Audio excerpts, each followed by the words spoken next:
Hello everybody, welcome to another episode of Songwriting Simplified. As I straighten my chair, with me Jonny Lipsham here at jonnylipshamstudios.co.uk. I hope everybody is doing well. Hope everybody has had a good first half of their week. Now you will notice maybe that I might have actually fixed the camera, by the way. I think it looks better. Anyway, I spent a wee bit of time this evening trying to sort it out. And played with some settings, uninstalled the camera software, reinstalled it, and I think it looks. I think it's better. We had a power cut this morning that basically shut everything down, as power cuts tend to. However, when everything came back, one thing I noticed was that my my lighting rig had set itself back to default. I was just like, great, you know, I spent quite a bit of time dialing in the correct color temperature and all of that to make sure that the lighting looked right for my skin tone, because for those of you that do know, you know, but for most of you that probably don't know, my natural skin color is a kind of olive tone, a sort of lightish olive tone, because I have a bit of a Mediterranean background, ethnically, and so my skin tone's kind of a little bit darker than most white folks. So getting the lighting to match that color tone is a little bit tricky, and so everything had defaulted back to white. Basically, the lights were bright white. And I was just like, great, I'm going to have to spend some time dialing that back in. I think I have it. It's not easy, but I think I have it right now. So feel free to drop some comments in the chat that would help me if you think that I've got it right. Or if you think there are some changes I could still make further, then please do say so. I would appreciate it. Anything to kind of improve the quality of the stream, that would help me a lot. So Billy says the AMV is all good. I thank you for that, Billy. I appreciate that. Let's see. Brett Marlis says most people are pale blue most Scottish people are pale blue according to Billy Connolly. No. Although Billy is funny. It's not that easy being green. Isn't that a Kermit the Frog thing that he said? I'm pretty sure that was Kermit the Frog, but I'm having a bit of a bother with trying to get the chat to go up to the top here. Hang on. All right, so first in the door was Billy Morgan, followed very closely, actually, by Daryl Harrison, whose name probably sounds the most Scottish out of everybody here because of the amount of R's in it. And we got Ron the Keyman here. We got Kyle Trajuziak. We got Goldberg in Salzburg, where it is 100 hours, 1 a.m. for him in Central Europe time, which is amazing that you are here. I really appreciate the fact that I do have some European folks who stay up extra late at night just to watch my shows. I appreciate you a lot. Anybody that is staying up super duper late, like me, I mean, it's midnight here. So if you are in the UK or you are further east, and therefore further hours into tomorrow morning, and you are up watching this show, thank you very, very much. I appreciate it a lot. And for you folks that are across the way in the United States, and Canada and places like that, I appreciate you guys too. Don't feel like you're all left out over there. But for you guys, it's early evening. But that's why I'm giving a special shout out to folks this side of the Atlantic, and further east of us, because for them, it's like well into tomorrow. I know I do have some folks that are from Australia and New Zealand, who are subscribers to my channel. I don't know if you guys are watching, but for you, it's going to be tomorrow breakfast time. Just about. So thank you very much for those of you that are over there. If you are watching and you are in New Zealand or Australia. I have relatives in both countries, by the way. Please do just say hello in the chat. If you're not subscribed but you're watching, you just stumbled across this whilst eating your cornflakes, then please do just say hello. Subscribe to the channel, give it a couple of minutes, and it'll be opened up to you and you can say hello. And that goes for anybody that's anywhere in the world. If you'd like to say hello and say where you're watching from, that would be great. I'd appreciate that. Helps me get to know my audience as well. Let's see. Gardner99 is here, which is awesome. He's just walked in the door. Where was I? Don Oliver's here. Keith from Radio Tut Frumpet is here. Dwayne is here. Matt Cochran is here. Brett Marla is here, who's trying to get a mix done. Awesome. That's good to hear. And Just Bobby is here as well. Stephen Wilson, one of my favorite bass players on the planet, is here. Let's see. Gardner99 mentioned him, and that's it. Just Bob says, I get up 2 hours before I go to bed, lick the road clean, and then, if everything is good, I have breakfast. So that's why all the roads are nice and shiny. It's because Bob gets up before everybody else and licks the roads clean. This is good. That is one heck of a public service, my friend, and I'm sure pretty highly valued by everybody. Certainly here, me, I certainly value that service that you provide to the world. Okay, so tonight we are talking songwriting, composing, and arranging, and music theory, and that kind of stuff, which is what we normally do on a Wednesday night. So if you've got questions on that, we will take those. All you got to do is type at Jonny Lipsham Studios at the start of your question and then ask your question. I get it. It robs you of a few of the characters that are available. So if you need to go over into a second post, then just do that. That's fine. I am cool with that. But we are also focusing on Studio One 7.2, recently released as in just over 24 hours ago, like pretty much like 32 hours ago. And so we are going to focus on some of the composing additions to Studio One. So we will take a look at some of those and how useful they are, especially for composers, songwriters, and arrangers, because these are going to be incredibly useful. The biggest one of those is going to be the Roman numerals and Nashville number system for anywhere in Studio One where chords are displayed. So we're going to cover that. Whilst we are thinking about that, I'm going to show you very quickly how you access the way to change the display of chords.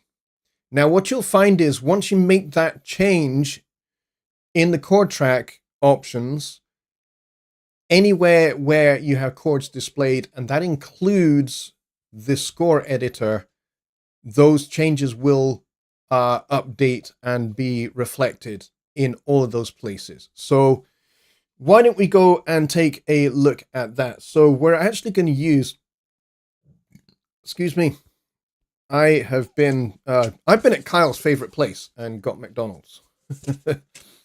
So and that was the Coke Zero repeating on me, and I had chicken nuggets for my dinner because we were out earlier for my daughter. She was performing with the National Youth Choir of Scotland, so we went to her performance and then whizzed through the drive-through and back home. So all right, so let's take a look at this song. And I need to click this button here, and I need to put the webcam back on. There we go. All right, so this is our theme tune for Songwriting Simplified, which you heard at the beginning, but I'll play it again.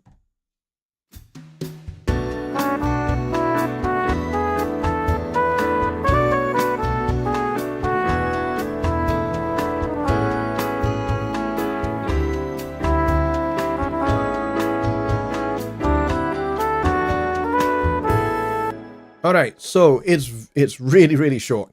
So let's take a look at how we get to these chord options. So if I select this chord here, the B-7, you'll see that it's already got the symbols. So we've got the little major 7 triangle there, and we've got the minuses for minor chords. So if I now open the inspector, this opens the chord track inspector. And you can see all the chords listed there and the key signature. And then there's this new option here called chord display.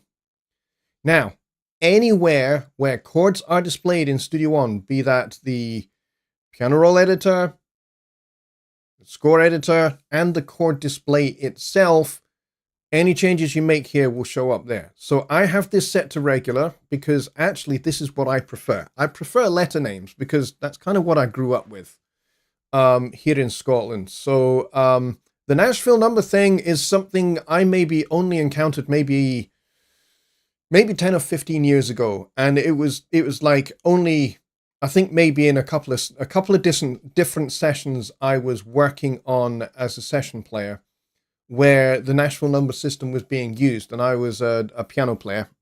And so I had to kind of work out how this worked.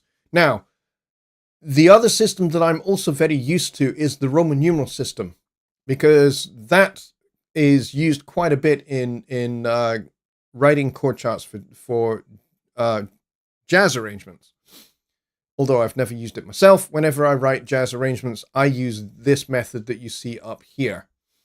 Letter names for the most part.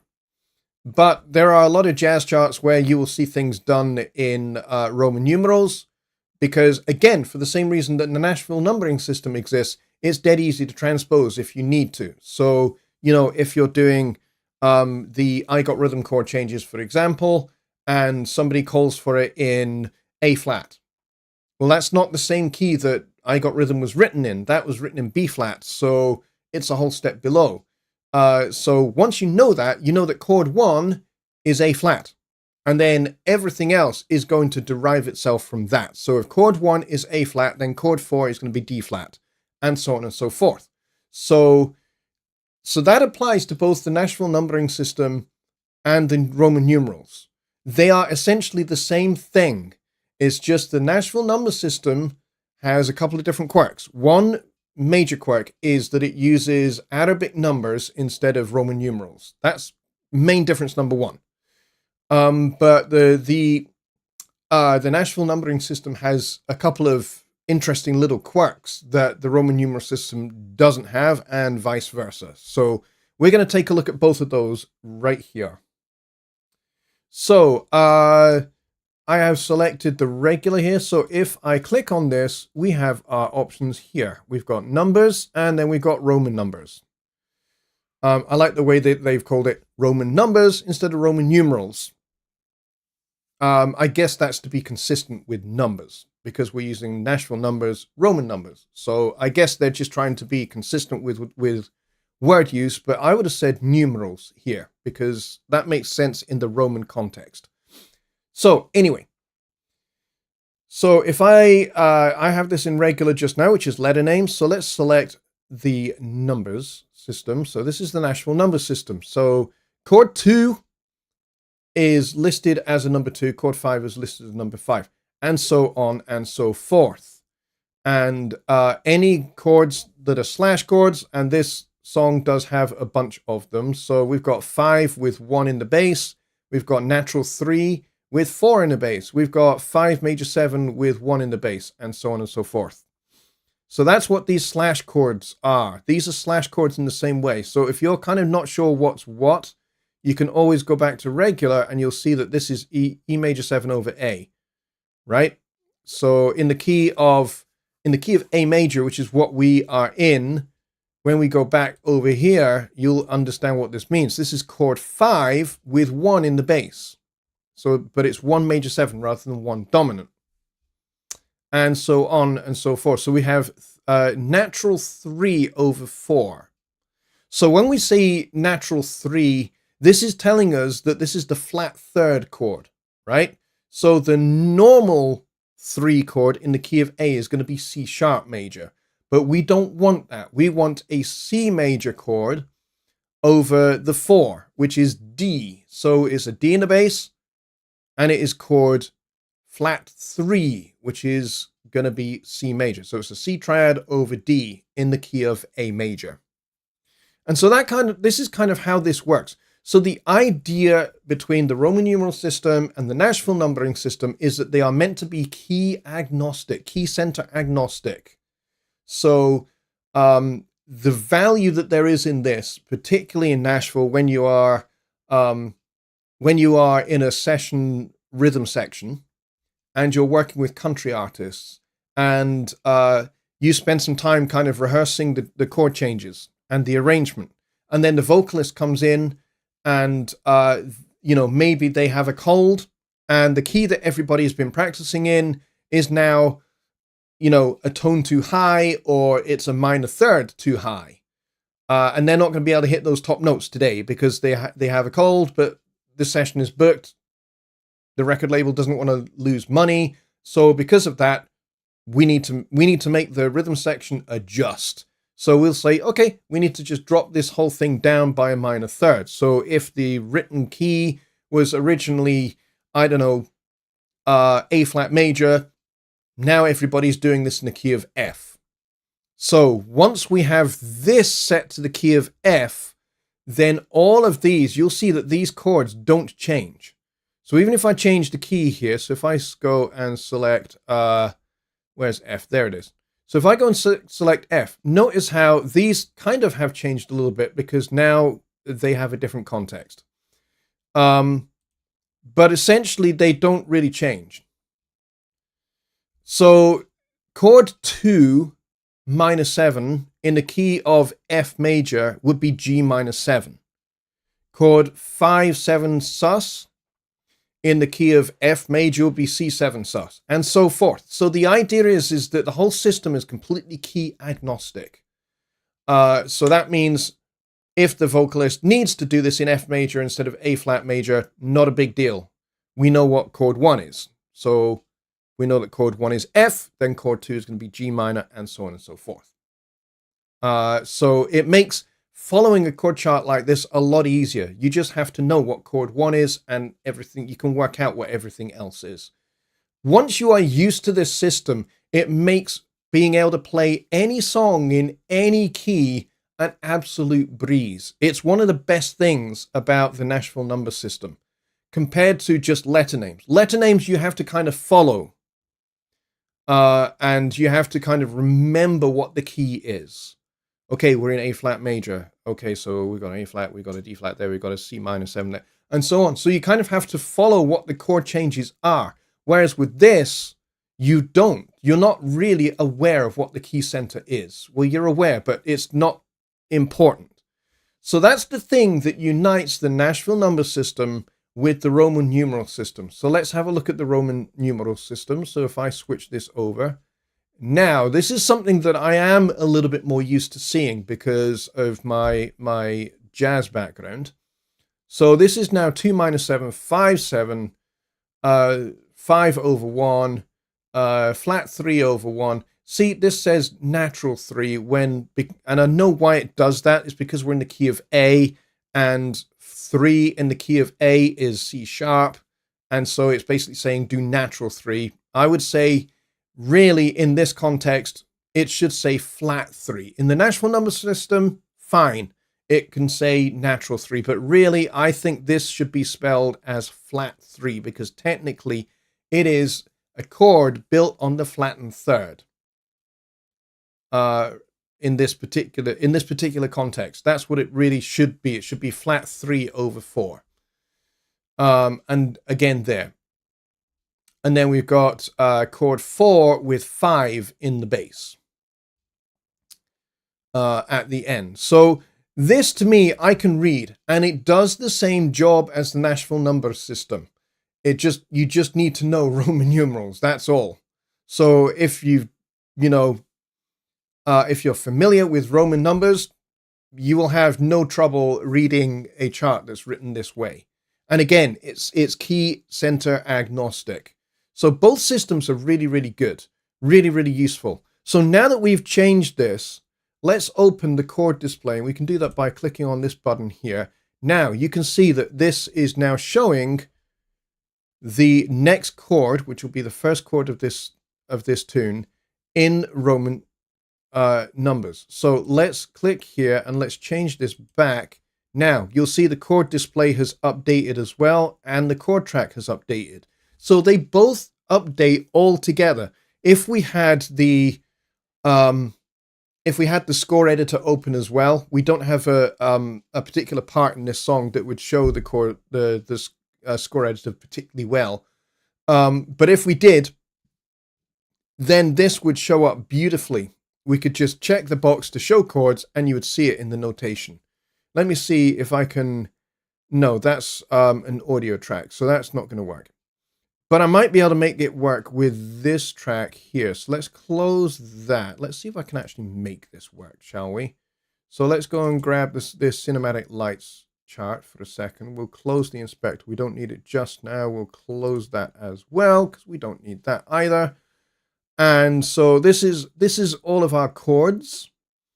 And so if we go and click on here, let's just close that and close that. And we can see that this is all just block chords. But what are these chords? Let's check this guy here. And now we see that all of this has updated. So now we have the letter names, but with the symbols. So that includes the little triangle. And notice how the little triangle and the 7 are all raised up a little bit above the main letter names, which is brilliant. This is a fantastic, it's a really, really small, tiny little improvement to the chord track and the chord display, but it's brilliant because this is what we would expect. We would expect these kind of figures here. We'd expect the 7th and things like that to be raised up. At least, you know, personally, I would. Can we change the font on this yet? No, we can only change the lyrics font. But that's okay. But notice down here, we can make all of those changes that we saw in the inspector down here as well in the score editor. So we've got this in regular and symbols. So let's go to numbers. Numbers. Now, notice here that the inspector didn't change. The chord track didn't change, but this did. So there is a little bit of independence between the score editor and this guy over here. So if I select that and go back over here and change this one to numbers. Now these are both the same. So if I change that to... Okay, so I lied. I was wrong. I was wrong. It's not that I lied. It's just that I was wrong. I thought that they would all be in sync together. They're not. I thought they were. My mistake. So you can have these set independently if you want. So you can have the score showing Nashville numbers, and you can have Roman numbers in the chord track up here. So let's set this back to regular, and we'll keep this in numbers, Nashville numbers, just for now. But you can see how this displays quite beautifully. I could print this out, and I could give this to a Nashville guitar player, and they would have no trouble playing this. The only question they might have is about this natural 3/4. They would probably go, huh? Surely that means flat 3/4. And I go, yeah. And they'd be, no problem. No problem. They'd be totally away with that. Not a problem. So this is kind of how these displays work. So if I, again, open up the chord display at the moment is reflecting the chord track, which is fine. But let's say our guitar player is here in the room and he is reading off of this, but he's just like, you know what? That score is just a little bit too far away. Why don't, can you make it bigger? So I can just click on the editor view here. And then what we can do is we can expand this guy and make this guy a little bit bigger so that our guy can see it. And then we can just press play. Oh, this is not playing. Ew, why is that not playing?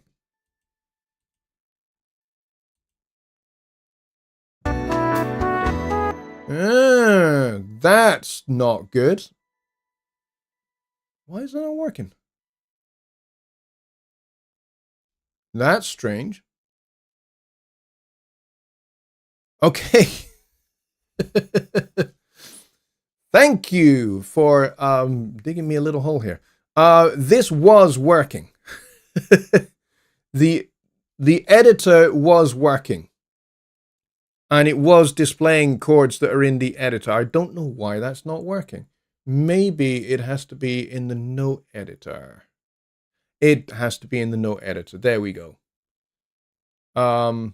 That's what that is. Okay, so I've just learned something there. So that's two things I've learned. They're not in sync with each other. Like I thought they were. I actually genuinely, honestly thought they were all in sync with each other, that when you update one, they all update. That's not actually the case.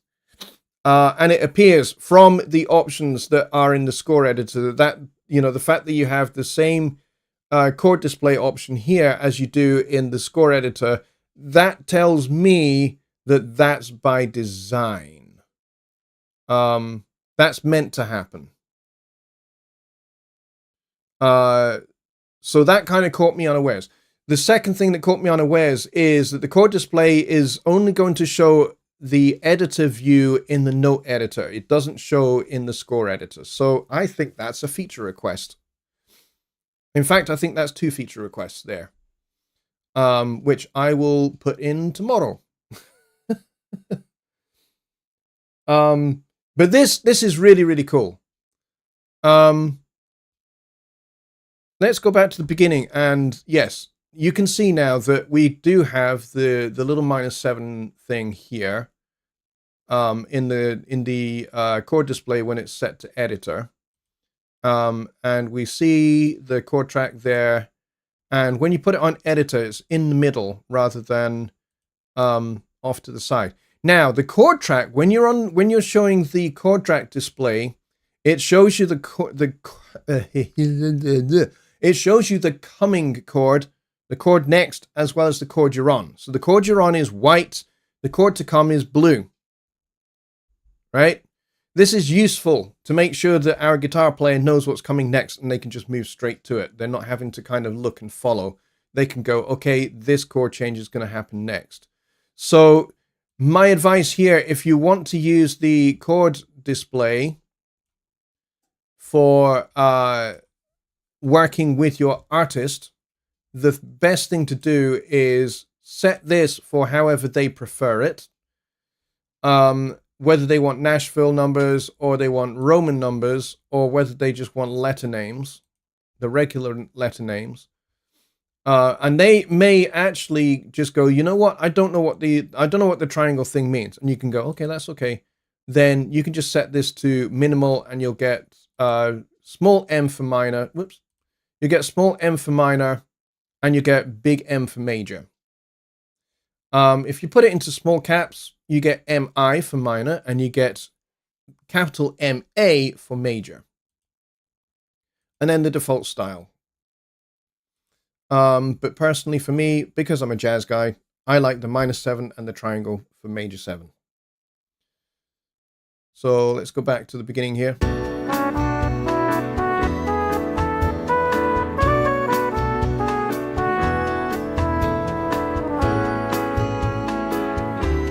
Okay, so this works really well.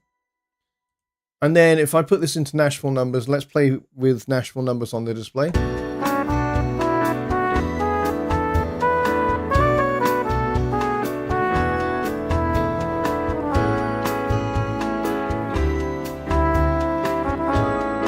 Okay, so these actually work pretty well. So primarily the best thing to do is set this so that it's following the chord track, and you set it how you want for the artist. So if they prefer numbers, then you give them numbers. If they want Roman numbers, you give them Roman numbers, etc., etc. But it will follow the editor, but you don't get the following chord.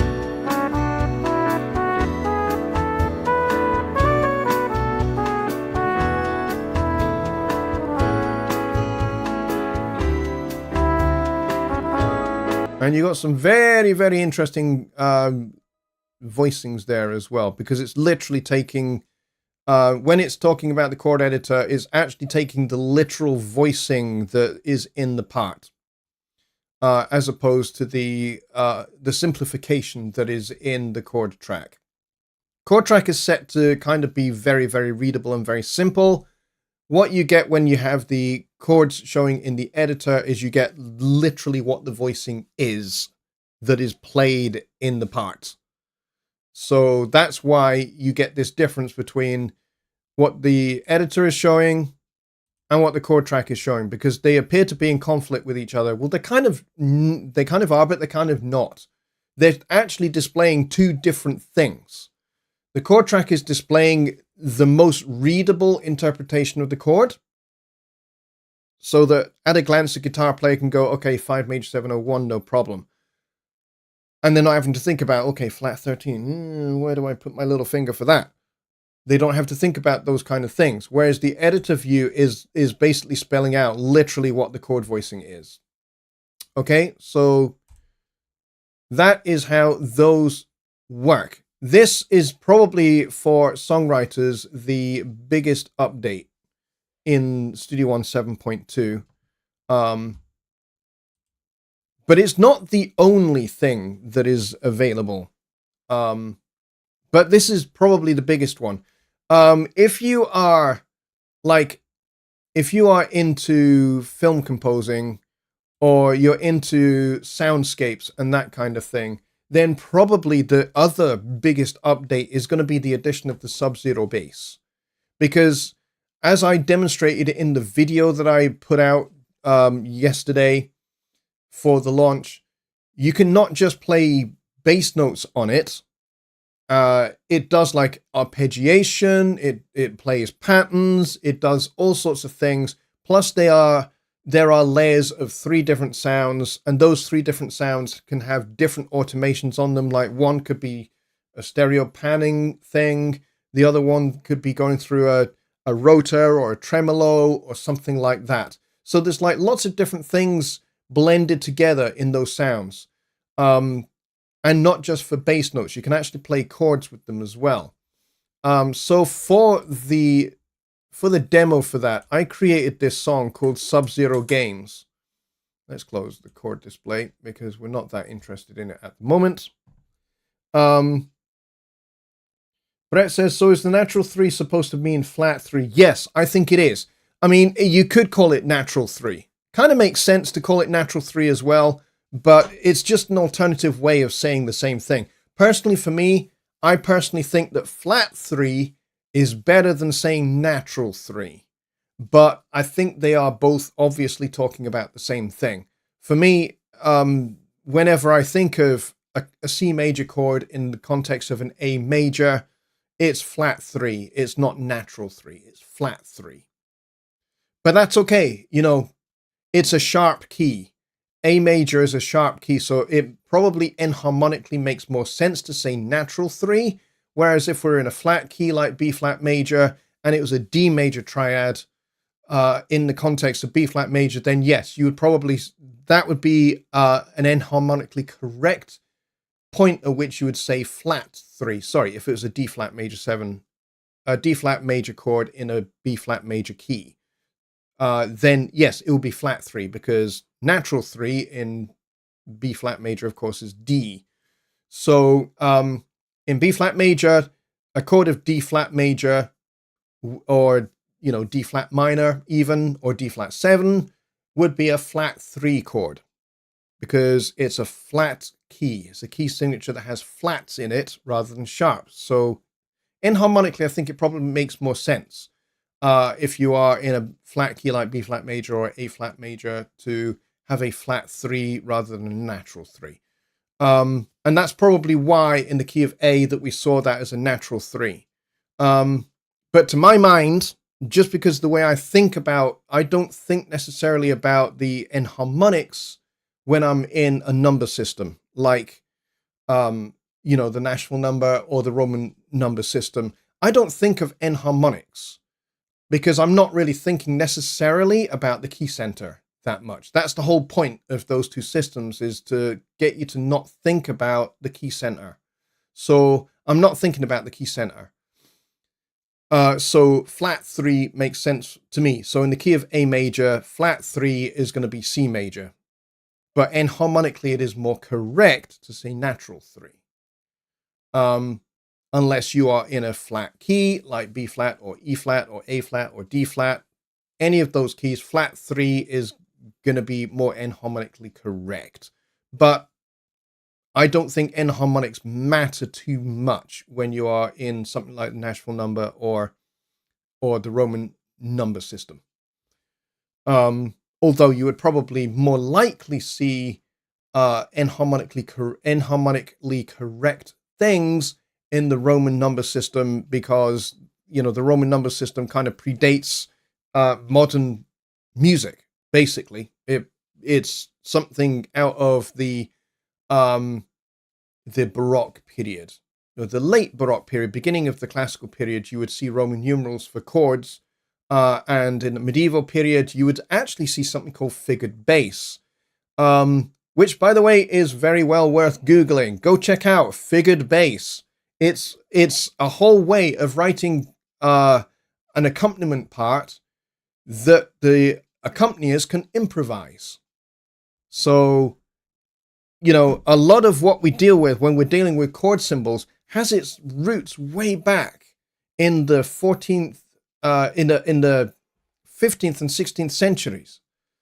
You know, because that's when chord symbols first really get started in music, is with figured bass in the Baroque period, most particularly. So what is figured bass? In a nutshell, figured bass is basically a bass part with numbers written underneath the bass note, and those numbers basically state the intervallic distance above the bass note that an accompanist can play to make chords. So, for example, if underneath the note you see a 6 and a 3, that means the highest note of the chord that the keyboard player would make would be a 6th above the bass note, and then the 3rd would be below that. So you'd have the bass note, and then the 3rd, and then the 6th above that. And that would tell you what the chord basically is. So you would play those intervals, and that would make the chord. And so that's how harpsichordists would accompany musicians in Baroque period operas, for example. There would be a written out cello part, and then the harpsichord player would improvise an accompaniment based on the figured bass. So they wouldn't strictly just be playing two notes, but it would tell them what the chord is. They'd go, 6-3, this is going to be a C major triad, second inversion. And so they are taught that system, and they know that system. They go, okay, C major, okay, that's fine. I can do a C major. I can do a counter melody to whatever the vocalist is singing.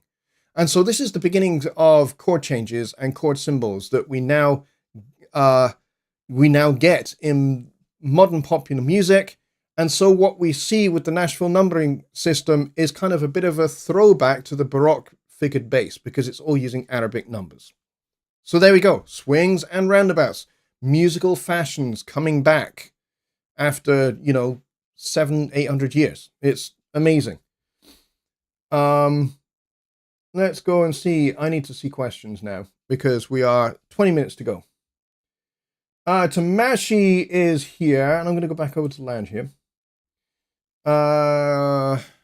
Let me just get you on the other screen so I can read your question a bit better.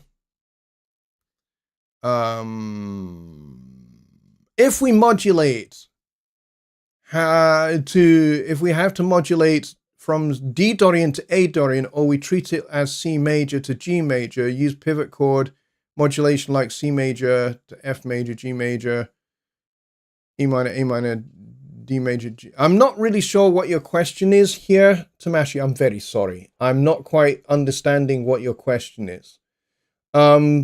You're talking about changing from D Dorian to A Dorian. So if you are specifically in modal music, there are no modulatory rules. You can just go from one to the other. you don't have to do a pivot chord. I mean, you can if you want to. You can use a chord 5 in A to go to the A Dorian if you want to. But pivot chords, 2-5-1s, stuff like that are irrelevant to the modal music system.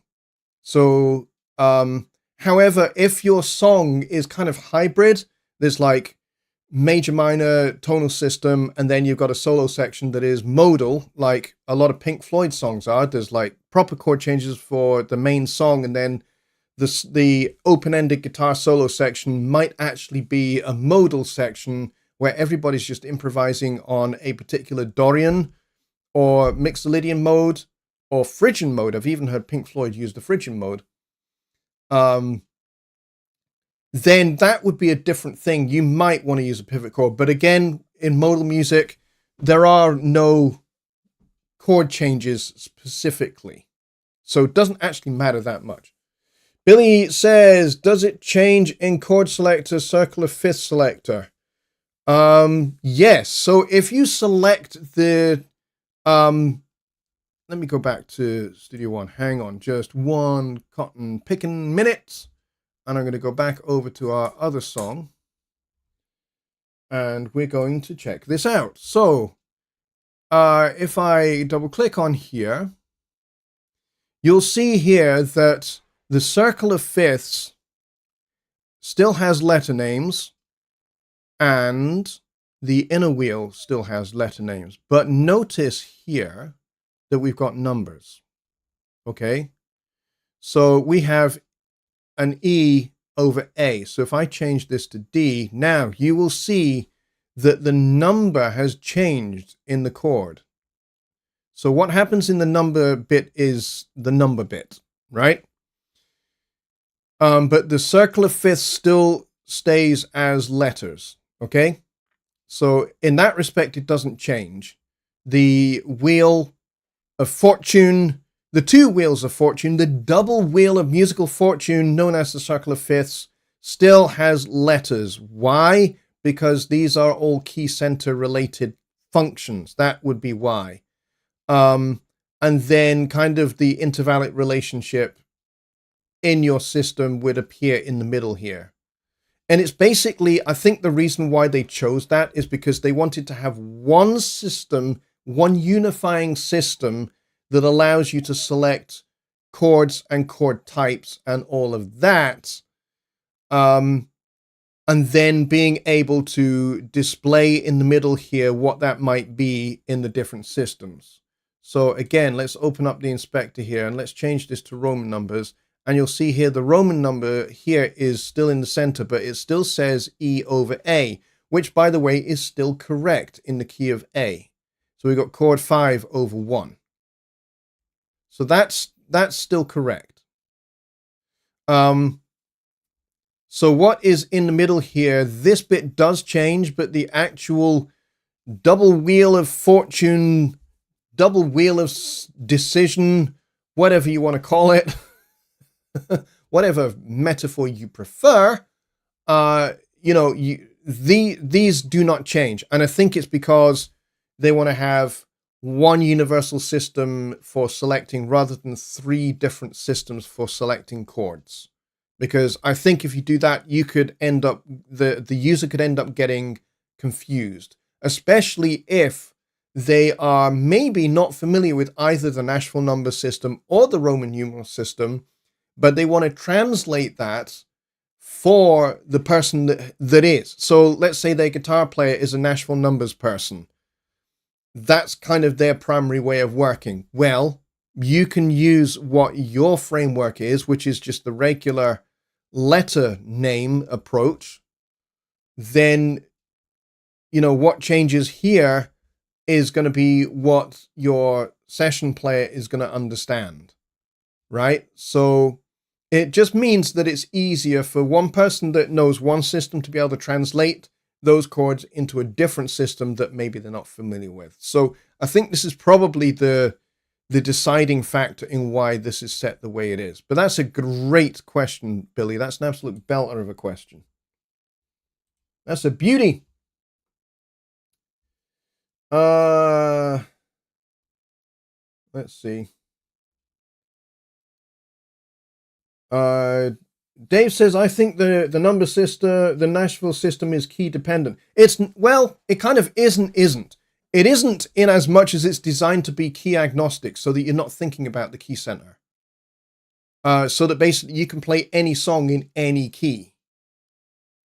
Because so long as you know the intervallic relationships of the chords, doesn't matter what key it's in. It's irrelevant. You can be in F major, you can be in B major. You know, it doesn't actually matter, just as long as you know what chord 1 is. If chord 1 is F, then the intervallic relationship stems from there. If it's B, if chord 1 is B, then the intervallic relationship stems from there. And so all you really need to know is that intervallic relationship. You don't really need to think about the key center. It means you're not having to write out, let's say you have a chord chart. Like I said earlier, my earlier scenario, which by the way is a scenario that I have been in on multiple occasions, where we have written out the charts, I have written out the charts as the arranger, and I brought them to the session, and then the vocalist turns up, and they're just like, actually, I want this in this key. Now, if I had written everything out in either Roman numbers or Nashville numbers, it's fine. I don't have to rewrite the chart. I just go, okay, it's fine. We're not going to do it in that key. We're not going to do it in G major. We're going to do it in E major, this, guys. And everybody's fine with that. No need to rewrite charts. However, if I've written everything with letter names, now everybody needs to start transposing in their heads. Okay, so there's an A minor 7 there, and okay, so what's that in the key of E? Okay, that's going to be F sharp minor.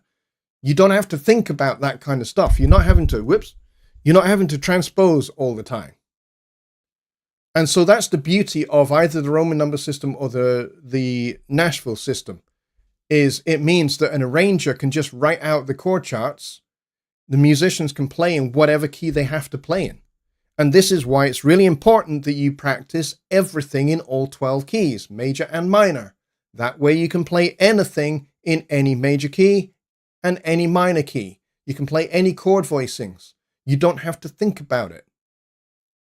And it means that you are adept and adaptable to any musical situation where somebody calls for a particular song and they only know it in a particular key. And let's say you are familiar with the song, you know the song really well, but you've never played it in that key before. What are you going to do? And so in that respect, both the number systems are very releasing, in that they are not key center dependent. And Brett has pretty much said exactly the same thing right there. Peter Brook says, after updating yesterday to Studio One 7.2, now some VST3s do not show up. That is likely because of the feature that is now in Studio One 7.2, which is it hides your duplicate plugins. So if you go into the plugin manager, so I'm going to go back over here, and I'm going to go view, and I'm going to go plugin manager. When you open up this guy here, there's this box here that says hide duplicates on startup. So for example, if you have the same plugin in VST2, VST3, and clap formats, for example, or AU format, if you're on a Mac. Let's say you've got the same plugin in all 4 formats. Well, those are all technically duplicates of the same thing, right? So what you can now do is you can arrange your plugin format priority. I don't have AU because I'm not on a Mac. I'm on a PC. I don't have any clap plugins installed, so I only have native Studio One and VST3 and VST2.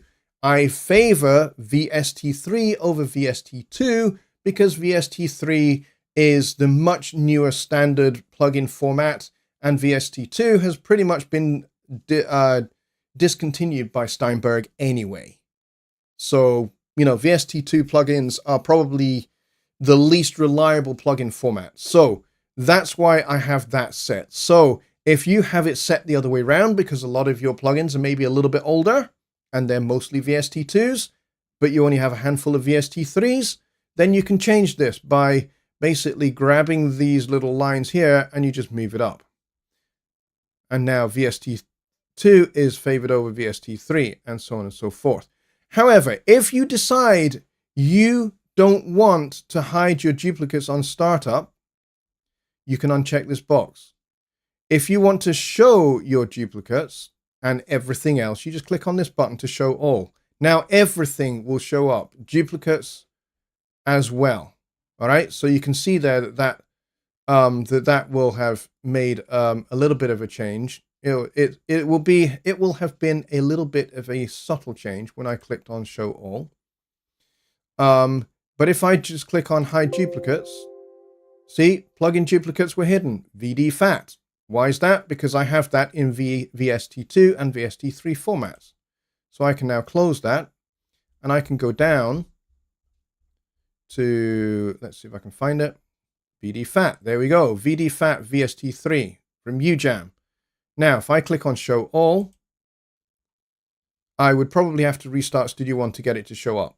But now VD fat is only available in VST3 format. Okay, so those are the only things that are now displaying and showing up in Studio One. My VST2 plugins have not been deleted. They've not been removed from my system. They are still there. They are still available.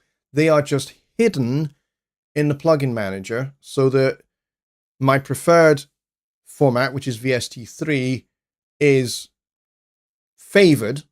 And that means that the effects browser now is a lot less cluttered because I only have one format showing for each plugin instead of several formats showing for each plugin. For example, my Waves plugins, there's a lot of Waves plugins that I've just got rid of, but I had some of the Waves, I had some Waves plugins that were in VST2 and VST3 formats. So I had like two of the same thing. And it's just like, why have I got two of the same thing? Well, it's because when I installed them, I just checked all the boxes for the installer. So they all installed. But the one I use the most is the VST3 format. So I'm now favoring that. And then duplicates, which are in VST2 format, are now being hidden. And it just means that my effects browser is now much more streamlined. I only see VST3s of those particular plugins. So I hope that that answers that question, Peter Brooks. It's a good question, and it is by design. However, if when you open the plugin manager and you're finding, or you're looking on your system and you're finding just that everything is gone, or certain plugins have just, they're no longer there, they're no longer installed, or something like that, or they're being blocked or something like that, that's a different issue. That could well be a case of a certain plugin just is not supported in Studio One 7.2 by the manufacturer of that plugin. So that's something else to look into as well. But for the most part, I think the most likely thing is because of the hide duplicates thing on startup, which is checked by default. You don't want it to do that, uncheck the box, restart Studio One, and then you'll see everything that was hidden no longer hidden. And so those plugins should reappear. Good question. Come back over here.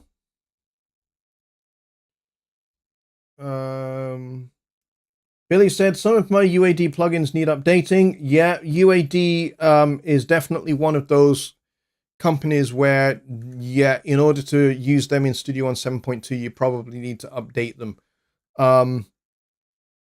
Or it's entirely possible that UAD have just never tested their stuff in 7.2. Possible. Most plugin manufacturers, they should have had beta builds of Studio One with which they can test their plugins to start with. That's generally how it works. Third-party plugin developers, they get beta builds of DAWs which they test their plugins in regularly. So there's good compatibility going on. Spire VST3 says Peter Brooks. Okay, so that's the one that's disappeared, right? Okay. Brett says, all you really need to know is whether it's major or minor. If one chord is capitalized, it's major. Lowercase, it's minor. As Johnny just said, it makes it easier to transpose. Yes. 100%. And the anomalous housewife is here. Hello, my dear. Very good to see you. Long time no see, and I am very glad that you are here. It's been a long time, but I'm glad to see you. And the whole chat just jumped on me.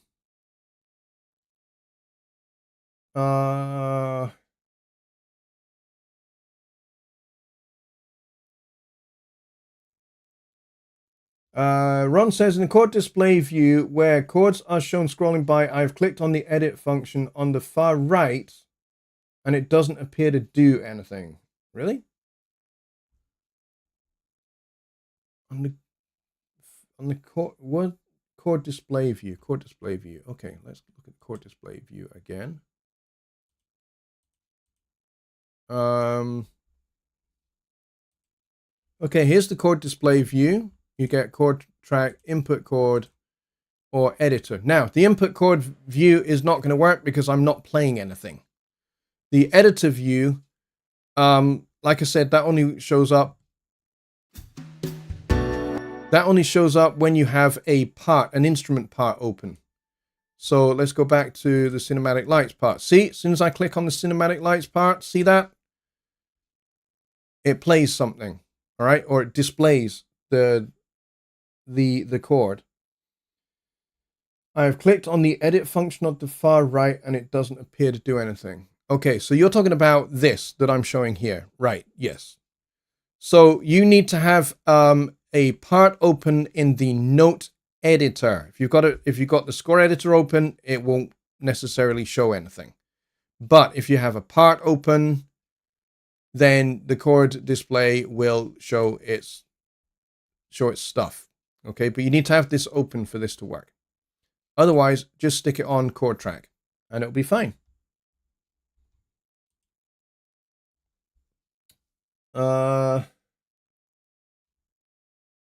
Let's see.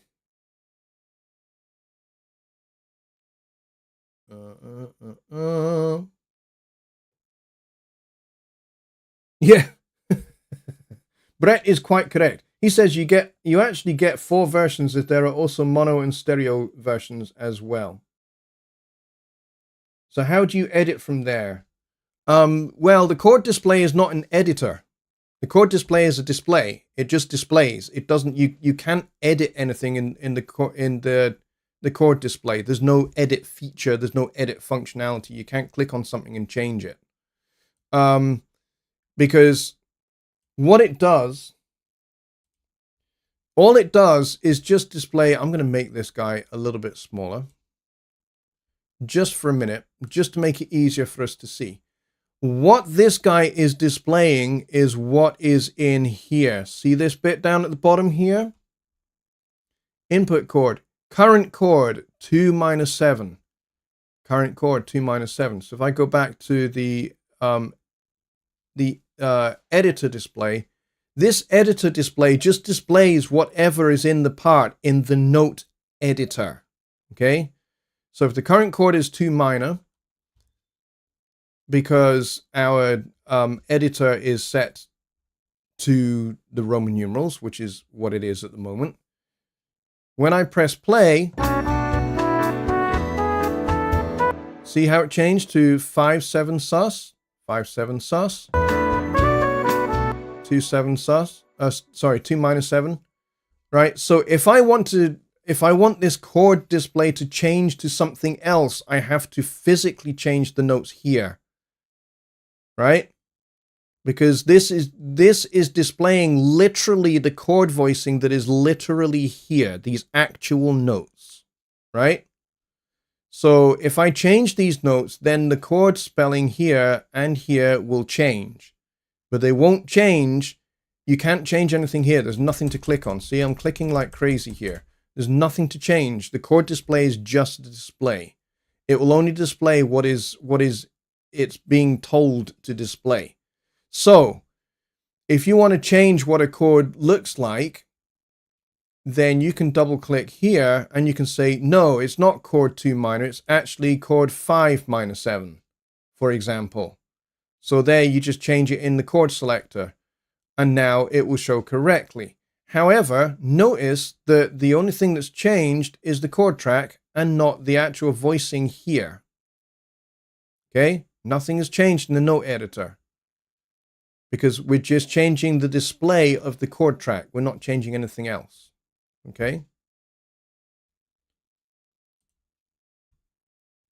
So that's how this works. The editor view here is just displaying what is here, because what is here is tiny. So if you want to make what is here bigger, you put the chord display into editor mode, and then you do that, or whatever you need to do to make it bigger so that you can see it much more readily. All right, so notice how this, if I go over to this chord here, notice how this is natural 3 add 9, but the chord track here says natural 3 over 4. Why does it have that discrepancy? I talked about this earlier. It's because the chord display is displaying what is here in the current chord, and this is literally my voicing of these notes, whereas the chord track is displaying a simplified, arguably more accurate representation of what the chord should be, which is why if I'm using the chord display, I put it in chord track mode instead. So I hope that that helps. So the chord display is just a display. It's like, you know, the scoreboard at a baseball game. It just tells you what the state of play is. You know, only the person that's changing the scoreboard can change the scoreboard. So in this case, you have to go in and manually change these notes to make it show something else. You have to tell the display something else. So I hope that that answers that question. Good question, though. Let's go back over here. And I'm going to close that. And I'm going to go back so that I can see the chat a bit better. All right, we've lost a bunch of people. So we only have 21 people here, but we've only got 13 likes. So if you're watching, you've not hit the like button, please do. I would appreciate it a lot. You know, if you do actually like what I'm talking about here, that's great. But, you know, even if you kind of like, whatever, don't really care, please hit the like button as well, because it's just helpful and it's polite and it's a nice thing to do. I would appreciate it a lot, because that recommends this stream and all my other videos to the algorithmic deity in the YouTube sky that basically, you know, means that I get more people watching. And then if I get more people watching, I get more people asking questions. And so it goes on. It's like a nice little feedback loop. So yeah, so I hope that this has all been helpful. We peaked today at 30, which is awesome. That's almost, but not quite a record for a Wednesday show, for a Songwriting Simplified show. The record for Songwriting Simplified is 34. So we're 4 short of that, but it's fantastic. Thank you very much, everybody, for coming. Thank you very much, everybody, for watching. I appreciate you all immensely. You are all fantastic. Your questions have been really great tonight. Thank you for that. MJ, thank you for staying up as late as you have done to come and join the show. I appreciate you a lot, mate. And you said you enjoyed it, so that's great. Thank you. Please do keep, even once the show is over, keep smacking that like button. Make the like button regret it. I'd appreciate it. Thank you, everybody.